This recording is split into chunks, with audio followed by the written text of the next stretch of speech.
Hello, my name is dadun, and this is Designing a Wireless Network for Grand Canyon University Class ITTT 370. The network that I chose to build was a hospital network.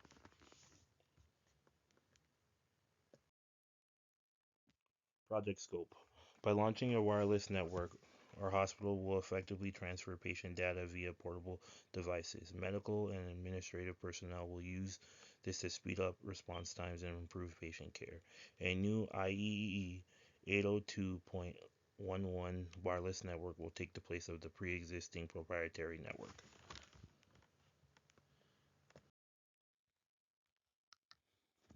Objectives of the network. The main objective of the network is to transition the hospital into a modern era and provide faster and more secure internet access for employees.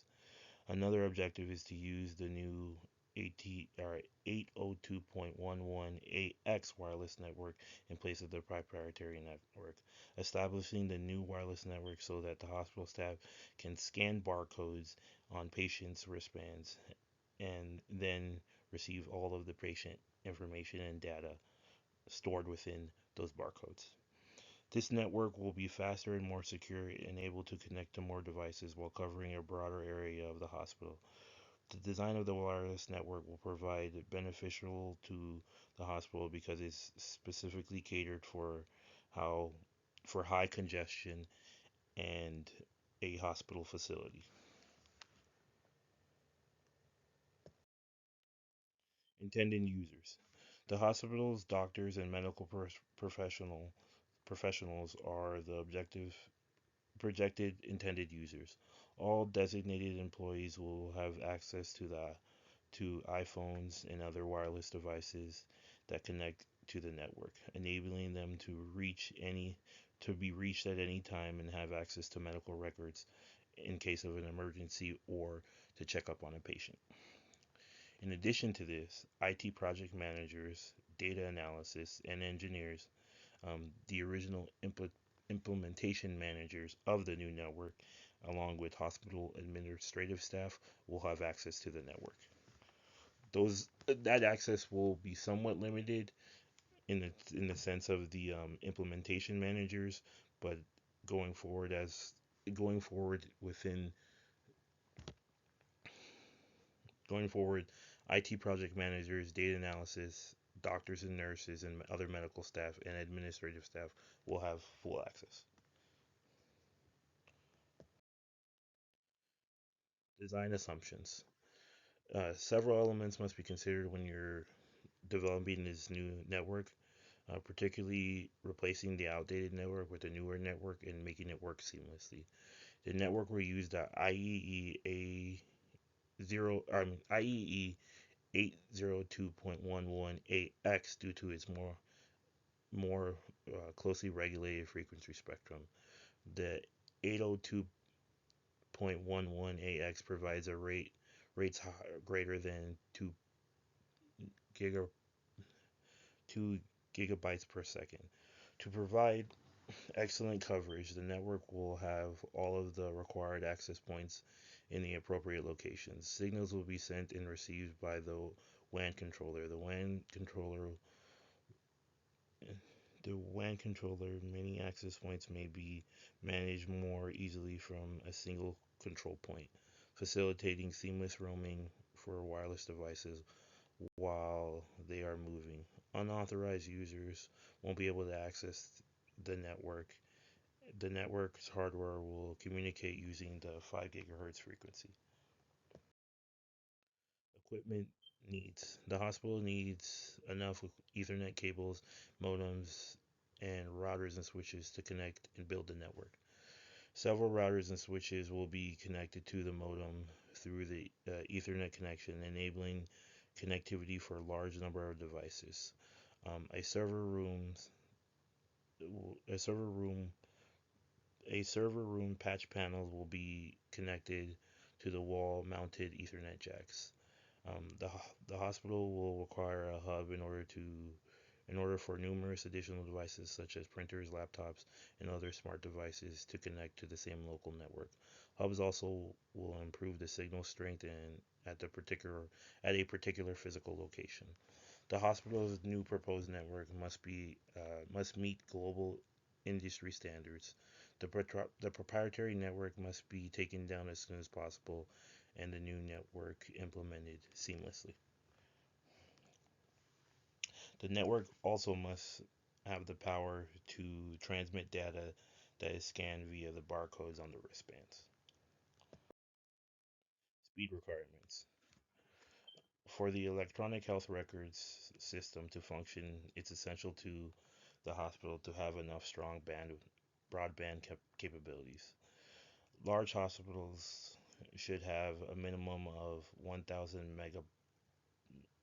megabytes per minute, 1,000 mph, according to the Federal uh, Communications Commissions. The ability of medical professionals to receive information they are required quickly enough to save lives depends heavily on the network. The medical equipment in the hospital will be linked to the network using the 2.4 gigahertz frequency. 5 hertz, 5, 5 gigahertz frequency will be used to connect all non-medical equipment. The network will be designed with consideration to staff having constant Wi-Fi connectivity throughout the hospital. The IP phones will be set up to be available and to be used around the clock by staff. The network will be created using the 802.11ax standards, which supports numerous connect connections at once and extremely high data speeds.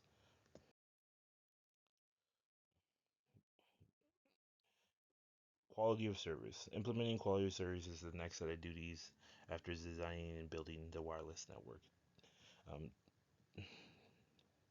Technical specifications known as quality of service requirements outline the features of the system's quality, including the performance, ability, scalability, and serviceability. The hospital will plan the hospital's plan network update will the hospital will plan network updates at a period when traffic is low and the network is not being utilized at a high rate in order to prevent network outages and maintain high network capacities throughout the day. This typically will occur at night. Medical teams will make use of mobile devices with scanners built in or scanners attached um, to access access patient information from the wristbands when the network is updating. The medical staff will be given these scanners, and patients will be given the wristbands. Security. There's three types of securities that we will be implementing. One will be encryption with the WPA2. It's the most common. It uses cryptographic keys to block data, and it is widely used. The other thing that we will be using is firewall. This will prevent unauthorized users, and then will hopefully let us prevent data leakage so that we can be in compliant with HIPAA standards. And then the last one will be login credentials, which is just the basics of specific login information that you're given. Will also require a two-step, another set of verifications, so whether that's like via the phone or email, so that they can have access to it. And both need to be completed in order to have access. This is just a mock image of the network. This is my Cisco packet tracker of the network. These is the detailed design documents. It goes over everything that will be used or mostly used within the new network. It doesn't account for pre-existing things, but generally the iPhones that most people will be using, and we can swap those out for also Androids, the iPads, and we can also swap those out for Android devices, switches, routers, access points, Ethernet cables, IP phones, and then scanners. I put two types of scanners. One scanners that will be available in each room, and then another scanner that will be available that will be able to connect to Android or iPhone, and they'll be able to scan. Roughly, the budget was 200,000, 216,842. That was including $9,000 of labor. Um, I estimated originally from 250 to 300. Uh, there might be a little bit of leeway that I could get that up to 250, but I think that's more of an accurate number. But as of now, of everything that I have calculated, this is the total that I. And thank you for watching my video. This has been Dafe Noni Adun. Thank you. Have a good day. Bye.